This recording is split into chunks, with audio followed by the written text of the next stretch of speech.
嘿，今日咧睇咗一個叫做張德芬嘅女士，係一個心靈導師。咁我睇下佢講嘅嘢，好似又好有道理。講到就係你要活出你自己好多嘅理論。但係咧，我又再睇下呢個女士咧，佢個生命都好特別嘅。佢就做主播，27歲結婚，跟住2年之後離婚，跟住又同一個男人結婚。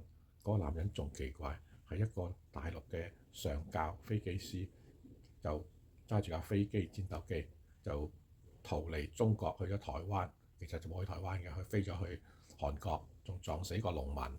咁就台灣咧就有獎金俾啲叫做叛逃中國嘅機師啊，咁就攞咗5000兩，唔知幾時啦嚇，5000兩黃金。咁竟然呢個張德芬咧就同佢結婚喎，結咗婚咧就又經營咗20年，跟住又離婚，好似話佢出軌。咁好多人咧就而家又話佢喺大陸搞啲心靈講課，就有啲騙錢嘅成分。但係呢樣嘢咧都係傳言，就未曾係立案，就係真係要告佢嘅。咁呢個商業世界好多時都有好多呢啲咁嘅糾紛啦，就真定假，我暫當別論。但係我睇咗佢部分嘅佢出嘅第一本書咧，就係相當有名嘅，出就10萬冊，咁就變咗佢有一個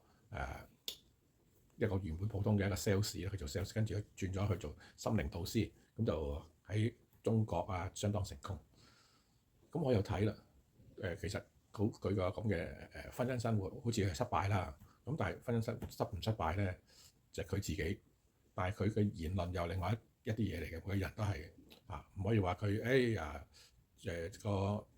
婚姻生活唔好，咁佢可能佢事業成功啊。呢個好多例子唔再詳細去講。咁但係喺聽完佢有一課佢親身講嘅心靈嘅講座咧，又好似有啲料到喎。咁佢講到就係好多時就係呢個世界你自己可能唔認識你自己，同埋人有轉變，亦都係你過去嘅生活又影響到你自己現在嘅生活。你每個人咧都係獨立個體啦，咁你自己點樣去控制你嘅情緒啊？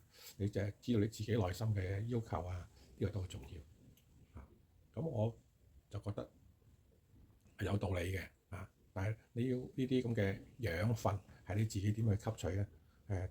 真正你自己過去嘅 experience 人生嘅 experience 點樣去喺邊個階段？可能佢講嘅例子同你嘅生活係有相近似，或者你身邊嘅人相近似，咁你再思考呢個係咁樣嘅，咁亦都可以係一個好嘅對你自己嘅過去嘅成長嘅 review。可能有第二個觀點可以 bring up 到，對你係有幫助。好，今日。